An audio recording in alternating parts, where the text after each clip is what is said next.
Dodgeball is a thrilling team sport enjoyed worldwide. This guide explains how to play dodgeball in detail, covering the rules, strategies, equipment. Dodgeball involves two teams competing to eliminate each other's players. It's a flexible game, with rules that adapt to different court sizes, player counts, and local preferences. The standard format features two teams of 6 players, but teams can range from 4 to 15 depending on the setting. The sport blends athleticism, strategy, and teamwork, making it exciting for players of all ages and abilities. Dodgeball is played on a rectangular court, roughly the size of a volleyball or basketball court, measuring about 50 feet long and 25 feet wide, though sizes may vary slightly. The court has a center line that splits it into 2 equal halves, one for each team. A 10-foot wide neutral zone sits in the middle, with attack lines 5 feet on either side of the center line. Players cannot throw balls from within this neutral zone. Each team's side also has a back line at the far end, where players begin the game. Courts are usually indoors on a gymnasium floor, but outdoor courts on grass or pavement work for casual games. Clear markings like tape or chalk define the boundaries for easy visibility. Dodgeball requires simple equipment, making it accessible for many settings. The game uses soft foam balls to keep players safe.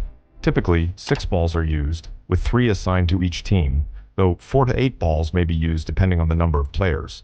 These balls are about 7 to 8 inches in diameter and made of foam or rubber-coated foam. The court needs visible boundary markings, often created with tape or cones. A whistle is essential for the referee to start the game and signal rule violations. A timer helps track the game's duration or enforce time-sensitive rules. Players should wear athletic clothing and non-slip shoes for quick movements. Some groups suggest knee pads or elbow pads for extra safety, especially in competitive play.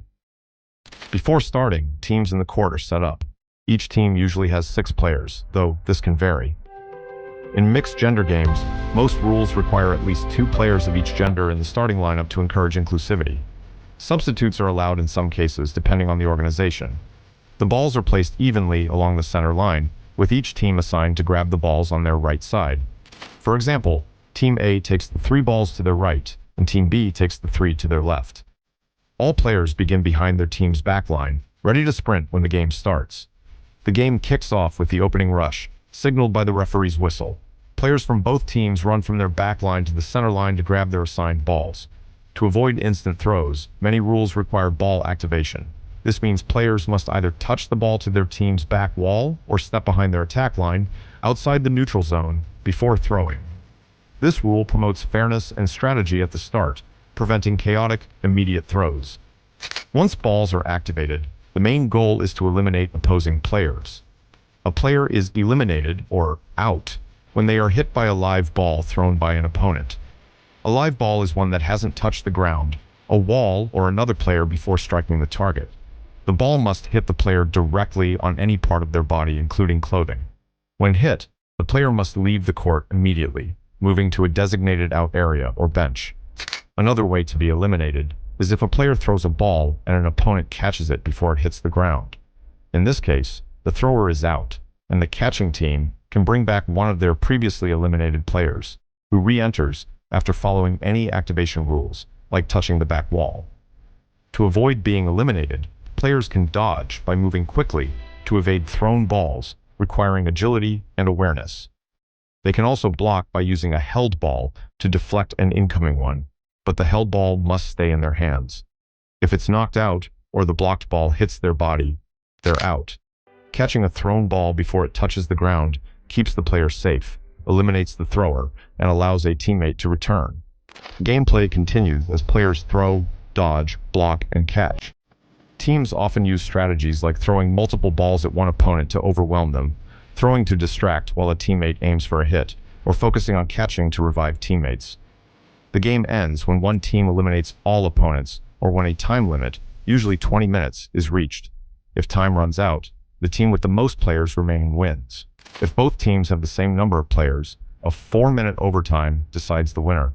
In tournaments, matches may include multiple games, with the team winning the most games declared the overall victor. Dodgeball has rules to keep the game fair and safe. Breaking these rules often means the offending player is declared out. Players cannot cross the center line, enter the neutral zone during open play, or step over the sidelines. Holding a ball too long, typically 5 to 10 seconds, leads to a dead ball, where the player must roll it to the opposing team. Ignoring this rule results in being out. The team with more balls or more players if ball counts are equal has the advantage and must throw a ball within 5 to 10 seconds. Holding all balls for more than 5 seconds is stalling, and a player will be declared out. In many settings, especially for kids, hitting an opponent's head with a ball means the thrower is out due to safety concerns. In adult leagues, headshots might count as valid hits, so check local rules. Arguing with or insulting referees is not allowed and leads to being out. A dead ball, one that has hit the ground, a wall, or been blocked, cannot eliminate anyone. Certain situations in dodgeball can be tricky. If a player blocks a ball but their held ball is knocked out of their hands, they're out. If a blocked ball deflects and hits their body, they're out. If a ball hits a player but they catch it before it touches the ground, it's a valid catch, keeping them in the game, eliminating the thrower, and allowing a teammate to return. If a ball hits one player and a teammate catches it, the catch usually counts, but some rules declare the first player out, so verify with the organization. If a thrown ball hits two players at once, both are out. Each team gets one 30-second timeout per game to rest, plan strategy, or swap players.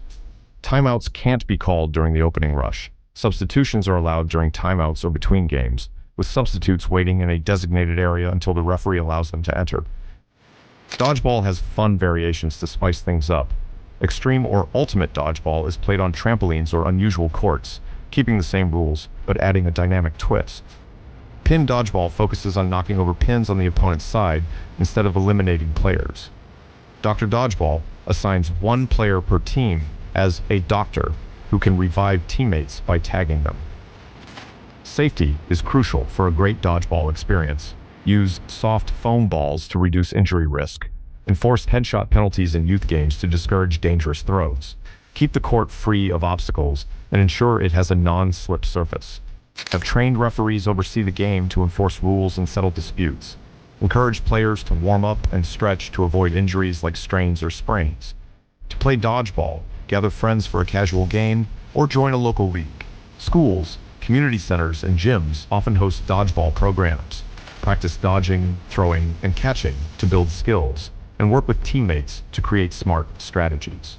Whether playing for fun or in a tournament, dodgeball is a fantastic way to stay active and enjoy friendly competition. This guide provides everything you need to understand and play dodgeball, from setup to strategy. If you enjoyed it, make sure to give it a like.